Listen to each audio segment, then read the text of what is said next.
آداب، میں ہوں وسعت اللہ خان، میرے ساتھ ہیں زرار کھوڑو اور شاہزیب جیلانی۔ قانون اپنا کام کر رہا ہے اور سیریل ریپسٹ اور قاتل اپنا کام کر رہے ہیں۔ کیسے کر رہے ہیں اس کا تھوڑا سا ہم جائزہ لیں گے۔ ایک بین الاقوامی ٹورنامنٹ کو برباد کرنے کے لیے صرف ایک ٹیم اور ایک ایمپائر کافی ہوتا ہے۔ اس پس منظر میں ہم ایشیا کپ میں آج جو ہوا ہے یا آج سے پہلے جو ہوا ہے اس پہ بھی تھوڑی بات کرنے کی کوشش کریں گے، لیکن سیلاب اس کی شدت اب رفتہ رفتہ کم ہوتی جا رہی ہے اور اب اس کا زور جو ہے وہ سندھ میں زیادہ ہے، لیکن اتنا نہیں ہے جتنا ہم ایکسپیکٹ کر رہے تھے کہ انتہائی درجے کا سیلاب ہو سکتا ہے۔ گڈو اور سکھر سے اطلاع ہے کہ اونچے درجے کا سیلاب تو ہے لیکن انتہائی خطرناک حدوں کو نہیں چھوئے گا اور انشاءاللہ خیریت سے نکل جائے گا۔ وہ ایک الگ بات ہے کہ سندھ میں اب تک بتایا جا رہا ہے کہ 1,80,000 لوگ جو ہیں ان کی نقل مکانی کروائی گئی ہے، ان کے گھر چھڑوائے گئے ہیں عارضی طور پہ۔ پنجاب میں اب جو ریسکیو کا مشن ہے وہ تقریباً اختتامی مراحل میں ہے اور ریہیبلیٹیشن کا جو معاملہ ہے وہ اب آگے آ رہا ہے۔ وزیر اعلیٰ نے آج اعلان کیا ہے کہ جو گھر سیلاب سے تباہ ہوئے ہیں مکمل تباہی پہ 10 لاکھ روپے حکومت معاوضہ دے گی، جزوی تباہی پہ 5 لاکھ روپے، مویشی اگر بہہ گئے ہیں یا مر گئے ہیں تو 5 لاکھ روپے تک، تعداد پہ ڈیپینڈ کرتا ہے کتنے مویشی ہیں، اور کسانوں کو جن کی زمینیں زیر آب آئی ہیں 20,000 روپے فی ایکڑ تک مدد مل سکے گی۔ پنجاب کے 28 اضلاع متاثر ہوئے ہیں اور ان میں نقصانات کا سروے شروع ہو چکا ہے۔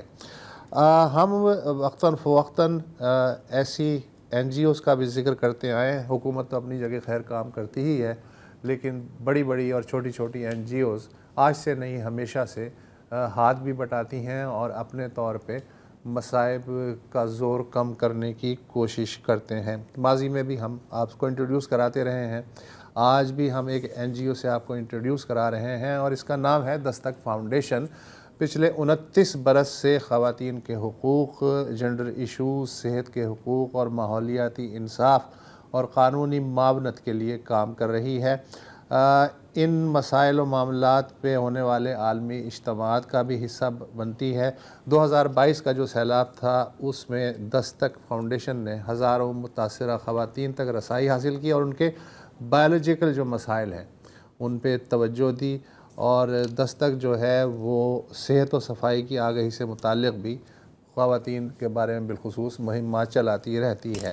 تو اس وقت ہمارے ساتھ دستک کی جو سربراہ ہیں ہیرا امجد وہ موجود ہیں۔ پہلے تو آپ مجھے یہ بتا دیجئے، تازہ ترین میں آپ سے جاننا چاہتا ہوں کہ یہ جو سیلاب آیا ابھی اور چل ہی رہا ہے، اس میں دستک نے کیا کیا عورتوں کے لیے؟ السلام علیکم، بہت شکریہ مجھے آج یہاں پہ دعوت دینے کے لیے۔ سب سے پہلے تو میں یہ کہنا چاہوں گی کہ جیسے آپ نے کہا کہ سیلاب کی شدت اتنی زیادہ نہیں ہے یا سیلاب ابھی سندھ کی طرف بڑھ رہا ہے، تو میں صرف اس چیز کی طرف توجہ دلانا چاہتی ہوں کہ یہ ہمارا نارمل بن گیا ہے کہ ہم اب اپنی زندگی کے ایک ڈیزاسٹر کو دوسرے ڈیزاسٹر کے ساتھ کمپیئر کرتے ہیں، and this is a very sad lived reality that we have forgotten. ہم یہ بھول چکے ہیں کہ محفوظ ہونا اور حفاظت کیا ہوتی ہے، اور ہر سال مانسون کے دوران اس موسم میں یہی ایک ایسی چیز ہے جو کمیونٹیز بھی ایکسپیرینس کرتی ہیں، جس میں خاص کر خواتین، بچیاں، persons with disabilities, gender diverse groups جو ہیں وہ ان آفات کی وجہ سے بہت بری طرح سے متاثر ہوتے ہیں۔ اس سلسلے میں دستک فاؤنڈیشن نے اس سال بھی جو ہے وہ ایک مہم چلائی جس میں ہم جو ہے ماہواری سے متعلق سامان جو ہے وہ خواتین کو پہنچا رہے ہیں، بچیوں کو پہنچا رہے ہیں سیلاب زدگان علاقوں میں، اور اسی طرح ہم جو پریگننٹ خواتین ہیں، جو حاملہ خواتین ہیں، ان کی نیڈ سے ریلیٹڈ جو چیزیں ہیں وہ بھی ہم پہنچا رہے ہیں ڈفرینٹ کمیونٹیز میں۔ ابھی تک اگر میں بات کروں تو ہم لوگوں نے 40 لاکھ کے قریب فنڈز ریز کیے ہیں، اور ہم لوگوں نے 15,000 کے قریب مینسٹریٹرز کو اور 300 کے قریب پریگننٹ خواتین کو ہم لوگوں نے پری نیٹل کٹس کا سامان جو ہے وہ مہیا کیا ہے پاکستان کے ڈفرینٹ صوبوں میں، جن میں خیبر پختونخوا، گلگت بلتستان اور پنجاب کے کچھ علاقے جو ہیں وہ شامل ہیں۔ اچھا ہیرا، 2022 کی سیلاب میں جو آفت آئی تھی اس نوعیت کی، اس میں بھی آپ کی سرگرمیاں ہم نے دیکھی. کیا سبق سیکھے گئے ہیں 2022 سے جو اس وقت آپ 2025 میں امپلیمنٹ کر رہے ہیں؟ آئی تھنک ایک بہت بہتر تبدیلی ہم لوگوں نے 2025 میں ہم نے نوٹ کی ہے 2022 کے مقابلے میں. مجھے یاد ہے کہ 2022 میں دستک فاؤنڈیشن، ماہواری جسٹس اور کچھ چند ایسی آرگنائزیشنز تھیں جنہوں نے یہ مہم اٹھائی اور انہوں نے یہ کام شروع کیا، جس میں خواتین کی، بچیوں کی، خاص طور سے حاملہ خواتین کی اور ماہواری سے ریلیٹڈ نیڈز کی طرف توجہ دلائی گئی اور یہ سامان ان تک مہیا کیا گیا. اور 2025 میں دیکھ رہی ہوں کہ 15 سے 20 کے قریب ایسی آرگنائزیشنز ہیں جو اب مل کر یہ مہم چلا رہی ہیں. تو آئی تھنک اگر میں ڈیولپمنٹ سیکٹر کی بات کروں تو ہم لوگوں نے ایک موومنٹ دیکھی ہے اس دفعہ، جس میں بہت سارے ادارے، FTI، بیٹھک، شرکت گاہ، آئی تھنک میں نام لینے بیٹھوں گی تو وقت کم پڑ جائے گا، لیکن یہ سب مل کے ایک ساتھ ہو کر کے ان چیزوں کی طرف جو ہے متوجہ ہیں. کوئی کراچی سے، کوئی لاہور سے، تو کوئی اسلام آباد سے، سب مل کے جو ہیں ماہواری سے ریلیٹڈ سامان بھی مہیا کر رہے ہیں خواتین کو. اور اسی طرح ایک نیہا منکانی ماما بیبی فنڈ کے نام سے ایک ادارہ چلا رہی ہیں، وہ پریگننٹ خواتین کی نیڈز کو میٹ کرنے کی کوشش کر رہے ہیں. اسی کے ساتھ ساتھ ہم لوگوں نے تبدیلی ہمارے جو نیشنل پالیسیز اور پروونشل ڈیزاسٹر پلانز ہیں ہم نے ان میں بھی دیکھی. اچھا ہیرا یہ جو ہے دیکھیں، فرض کریں کہ 1 لاکھ متاثر ہوتے ہیں، اسے کم از کم 50,000 تو خواتین ہوں گی. جو مسئلہ ہے اس کا جو دائرہ ہے بہت ہی بڑا ہے. تو یہ چند تنظیمیں کتنا بھی زور مار لیں اس دائرے کو تو میٹ نہیں کر سکتی. جتنی آپ کو اویئرنیس ہے، اس سنگینی کا احساس ہے کہ خواتین کے جو مسائل ہیں وہ ڈیفرنٹ ہوتے ہیں، انہیں ڈیفرنٹ طریقے سے نمٹنے کی ضرورت ہے. کیا ریاستی اداروں کو بھی احساس ہے؟ کیا وہ بھی اس سمت سوچتے ہیں اور تعاون کرتے ہیں؟ اگر میں 2022 کی بات کروں تو نہیں، میرا جواب نہ میں ہوتا. لیکن اگر میں 2025 کی بات کروں تو جو ہماری کرنٹ پالیسی ہے اس میں ریپروڈکٹیو ہیلتھ جو ہے اس کو مینشن کیا گیا ہے اور اس کی طرف توجہ دلائی گئی ہے. لیکن افسوس کی بات یہ ہے کہ ماہواری جو کہ ایک بہت اہم حصہ ہے کسی بھی عورت، کسی بھی بالغ بچی کی زندگی کا، اور ہر مہینے اس سے گزرنا پڑتا ہے، آئی تھنک اس کی طرف توجہ ابھی بھی اس حد تک نہیں دی جا رہی جس حد تک ہونی چاہیے. اور میں آپ کے ساتھ یہ ضرور شیئر کرنا چاہوں گی کہ ہمارے پاس بہت سارے ایسے کیسز بھی آئے ہیں جن میں بچیوں کو ڈسپلیسمنٹ کے دوران پہلی دفعہ ماہواری سے گزرنا پڑتا ہے، اور وہ ایک بہت ہی ٹرومیٹک عمل ہوتا ہے، اور اس دوران آپ کو سپورٹ کی بہت سخت ضرورت ہوتی ہے. تو اس میں ہمیں کمیونٹی سے بڑی خوبصورت کہانیاں اور باتیں سننے کو ملیں کہ اپر چترال کے ایک گاؤں میں ایک خاتون نے سلائی کا کام کرتی تھی وہ، تو انہوں نے اپنے دکان میں کپڑا اکٹھا کر کے پیڈز بنا کر کے وہاں کمیونٹی میں خواتین میں تقسیم کیے. سملرلی مرتضی خانزادی کے نام سے ایک ہماری پارٹنر ہیں جو سندھ میں موجود ہیں، انہوں نے بھی سلائی کر کے پیڈز وہاں پہ کمیونٹی میں تقسیم کیے. حکومتی سطح پر اس چیز کی طرف ابھی توجہ کو دلانا چاہیے جو کہ بہت ضروری ہے، اور ابھی اس حد تک کام اس پہ نہیں ہو رہا. اچھا ہیرا، ایک سوال میرا یہ ہے کہ آپ نے ماہواری پہ تو تفصیل سے بات کی اور پریگننسی بھی جو ہے بہت ریئل ایشو ہے، لیکن اس کے علاوہ اور کون سے ایسے ایشوز ہیں جو خواتین کو درپیش ہوتے ہیں اور مرد کے ذہن میں بھی نہیں آتے کہ ہماری آدھی آبادی کو یہ مسائل بھی ہیں؟ ایک جملہ میں اکثر اس کے بارے میں ذکر کرتی ہوں. یہ UNFPA کی ایک رپورٹ میں لکھا ہوا تھا کہ ڈیزاسٹرز کے دوران women at least and last, کہ خواتین سب سے آخر میں سب سے کم کھانا کھاتی ہیں. تو اس کی وجہ سے جو ان کی ایک نیوٹریشن ہے وہ بھی بہت زیادہ افیکٹ ہوتی ہے. اسی طرح جیسے مجھے نہیں پتا کہ یوزلی میں جب اس طرح کی کانورسیشنز کرتی ہوں تو میرا فلٹر نہیں ہوتا.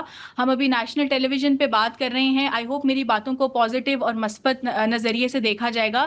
لیکن خواتین کے بہت سارے ہیلتھ ایشوز ہوتے ہیں، بہت سارے انفیکشنز ایسے ہیں جو ہو جاتے ہیں جن میں UTI اور بھی بہت سارے اس طرح کے مسائل ہیں. جب ہم دوائیاں بھی تقسیم کر رہے ہوتے ہیں تو ان کی طرف توجہ نہیں دی جاتی.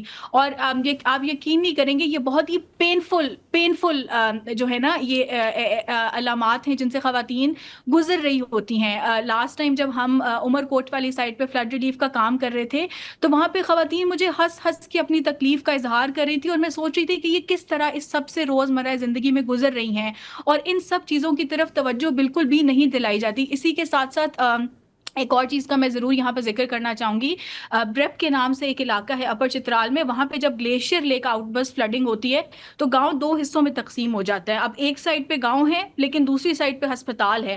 اب حاملہ خواتین کبھی کبھار ایسا بھی ہوتا ہے کہ فلڈز میں ان کو ہسپتال جانے کی ضرورت پڑ جاتی ہے لیکن وہاں پہ راستے نہیں ہیں، آپ ہسپتال ایکسیس نہیں کر سکتے، اور اس طرح کی سچویشن میں بہت ساری ڈیتھس بھی رپورٹ کی گئی ہیں. سو یہ کچھ اس طرح کی چیز like lack of infrastructure, lack of access to services, lack of access to health care, اور اس میں خواتین کی بچیوں کی نیڈس کو جب تک مد نظر نہیں رکھا جائے گا، میرے خیال میں ہم جینڈر انکلوسیو کلائمیٹ ایکشن کو ہم وہ تو پھر بہت ہی دور کی بات رہ جاتی ہے نا. دور کی بات ہے، بہت دور کی بات رہ جاتی نہیں، ہے. اب ہم بات کر ہی رہے ہیں، اور اگین ایک افسوس کی بات ہے کہ ان موضوع پہ بات بہت کی جاتی ہے. ہاں رائٹ، ہم نے کوشش کی ہے. جیسے ابھی ہیرا نے UTI کی بات کی، یورینری ٹریکٹ انفیکشن. اچھا، اب یہ بالخصوص خواتین کو ہی ہوتی ہے، اور اگر آپ اس کا شکار ہیں تو آپ کو نا بار بار ایک تو پینفل بہت ہوتی ہے، اور بار بار آپ کو باتھ روم کی طرف جانا پڑتا ہے.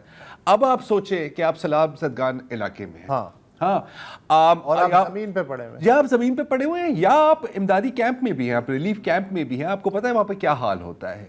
اور یہ ایسی بات ہے کہ وہ اپنے گھر والوں سے ہی نہیں ڈسکس کر مرد سکتی، سے تو کسی سے مرد سے ڈسکس کر نہیں سکتی. جہاں تک ماہواری کی بات ہے ہیرا کی، اور یہ بالکل یہ میرا خیال ہے کہ ہم اس بات کے گواہ ہیں کہ کچھ حد تک آگاہی آگے پہنچی ہے. جیسے ایک وقت تھا کہ بچیاں اسکول مس کرتی تھی سمپلی کیونکہ پیڈز نہیں ہیں، ماہواری یا پیڈ نہیں ہے. اب کم از کم میں واش روم ہی نہیں ہوتے، یا اسکول میں واش روم نہیں ہوتا. اب کم از کم مجھے نہیں پتا کس حد تک اس بات کو ایڈریس کیا گیا ہے، لیکن کم از کم اس پہ کہیں نہ کہیں بات ہو جاتی ہے.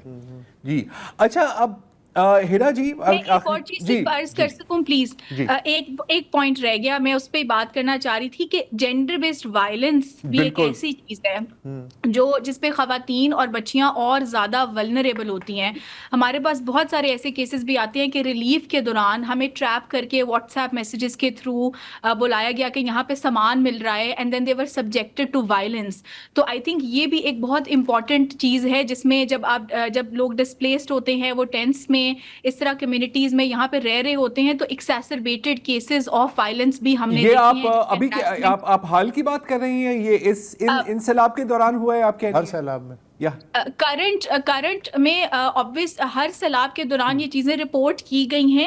ابھی obviously کیونکہ ابھی تو ہم لوگ ایکٹیو ڈیزاسٹر اسپیس میں کام کر رہے ہیں، لیکن جب یہ ریہیبلیٹیشن کی طرف جائیں گے، رپورٹنگ ہوگی، تو آئی ایم شیور اس طرح کے کیسز رپورٹ ہوں گے، کیونکہ ہمارے پاس میکینزمز نہیں ہیں اس طرح کی چیزوں کے ڈیل کرنے کے at the grass roots level.